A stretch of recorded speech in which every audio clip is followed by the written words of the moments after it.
One of the things that you point out in your article is, and I'll quote you here, you say, however, in their eagerness to take Darwin to the public, evolutionists often make a mistake, confusing common ancestry as evidence for the full-blown Darwinian story, conflating the second and third definitions of evolution.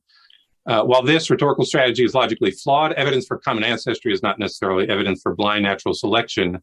If the evidence for universal common ancestry is weak, then their arguments for neo-Darwinism face not just a logical problem, but also a factual one. Can you tease that out some or put it in language perhaps that might be easier to sort of grasp onto? Yeah, it is a little bit complicated. So the idea is that, I mean, you quoted that at the beginning of this conversation, a quote from the paper in the journal Science, which basically said that common ancestry is the core of evolutionary theory. That paper goes on to say that phylogenetic trees, the most direct representation of the principle of common ancestry, are the very core of evolutionary theory. And so this idea that organisms are related through descent with modification really is the core of the modern view of evolution. Now, of course, we can debate over what the mechanism of that evolution was, but that is a very important part of the modern theory of evolution, even going back to Darwin's day.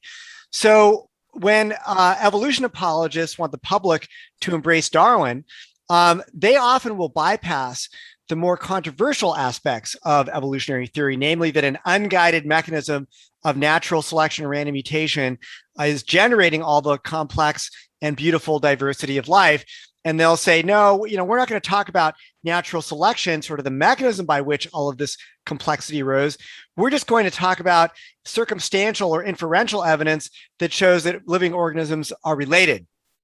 And then if you can get them to that point, then the idea is the rest of the evolutionary model will flow from there. But that is, like I said, it's a logical fallacy, because evidence that organisms are related is not necessarily evidence that they are evolved through a blind and unguided evolutionary process. So, for example, there's this famous illustration from an evolutionary biologist named Tim Barra, who wrote a book where he showed how over the generations, the Corvette has evolved. Okay, so you go back in the past, and a Corvette had a certain design, and you come to the present, and Corvettes are they're still making Corvettes. They're still a pretty cool car, but you can see how the body shape of the Corvette has evolved over time. And he said, this is how organisms evolve through descent with modification, sort of showing common ancestry. Well, there's a problem with that argument, right?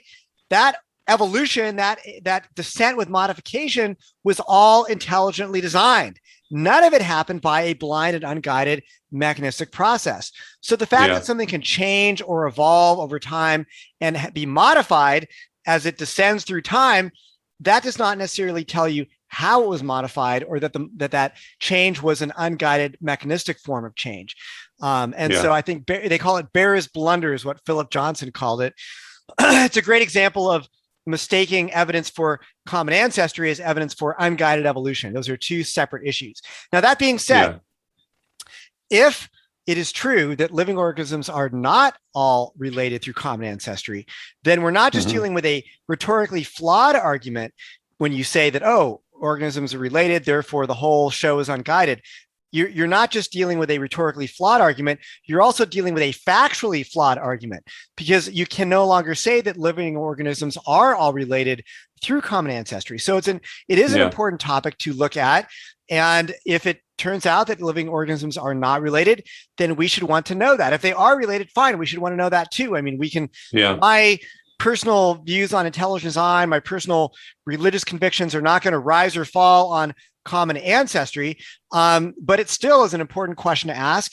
And I think enough questions have been raised about the mechanism of evolution. And if life's history no longer appears unguided, then maybe we're also losing a rationale that's often used to say that life is related. So it's a whole mix of ideas that are tied together, and it's okay to challenge some of them. Thank you for listening. Credible Faith is a global missions-minded apologetics ministry with content available in 7 different languages across 7 websites: German, Russian, Italian, French, Spanish, Portuguese, and English. If you would like to support the global apologetics work of Credible Faith, go to crediblefaith.org and click on the donate icon. If you would like me to give an apologetics workshop or participate in a debate at your university, or if you would like me to give a Great Commission Missions Conference or Apologetics Conference at your church, get in touch with me through the Contact Us section of the Credible Faith website. You can also submit a request through the website to get Credible Faith's monthly email.